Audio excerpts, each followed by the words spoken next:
Quando falamos sobre células missionárias, às vezes parece que tratamos sobre uma estratégia moderna, mas a verdade é que a visão de pequenos grupos não foi criada por uma pessoa contemporânea. Estratégia é um princípio bíblico desenvolvido pelo Espírito Santo à igreja primitiva desde o seu primeiro século. Quando o imperador Nero incendiou a cidade de Roma, dos 14 bairros da cidade, 10 foram destruídos pelas chamas. Através do incêndio, milhares de pessoas foram mortas criminosamente. E ele, como se não fosse o bastante, ainda criminalizou os cristãos, juntamente com todos os discípulos e apóstolos, o que foi utilizado como motivação para iniciar uma jornada letal contra a igreja primitiva. Mas, paradoxalmente, quanto mais a igreja era perseguida, templos fechados, líderes espalhados pelas florestas, cavernas, presos e assassinados, exponencialmente era o crescimento da igreja primitiva. E o segredo, a evangelização e o discipulado de casa em casa.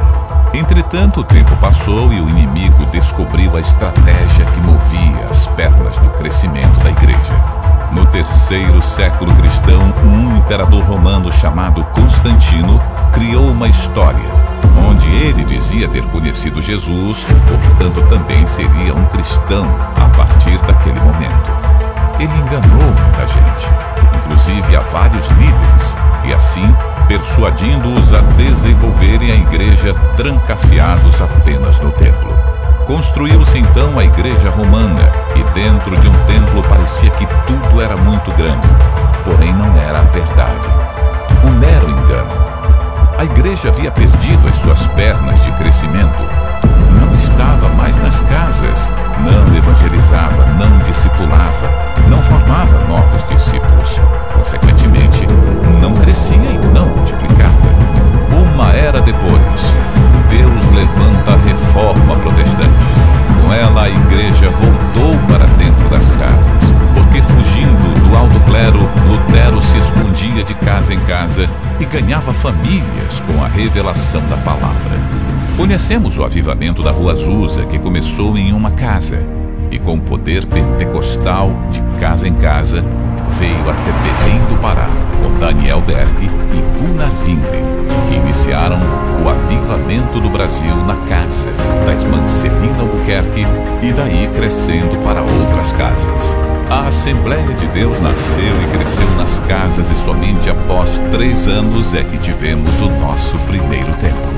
Não estamos trazendo algo novo, mas sim retornando aos princípios bíblicos da igreja primitiva e da história de nossa própria igreja, pois em toda a história cristã, o avivamento moveu o crescimento através de pequenos grupos nos templos e nas casas. Nós somos a Assembleia de Deus, somos um exército de irmãos abençoando a nação.